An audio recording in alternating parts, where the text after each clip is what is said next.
अर्जुन एक गरीब किसान का बेटा, न पैसा न संसाधन, बस एक सपना, अपने परिवार को खुशियां देना। उसने YouTube पर अपना चैनल बनाया।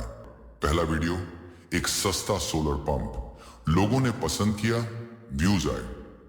मुश्किलें आईं, पर अर्जुन नहीं रुका। एक दिन उसका वीडियो वायरल हुआ। आज अर्जुन करोड़पति है।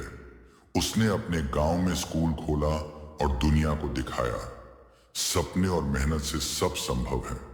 तुम्हारा सपना क्या है? कमेंट करो और शुरू हो जाओ।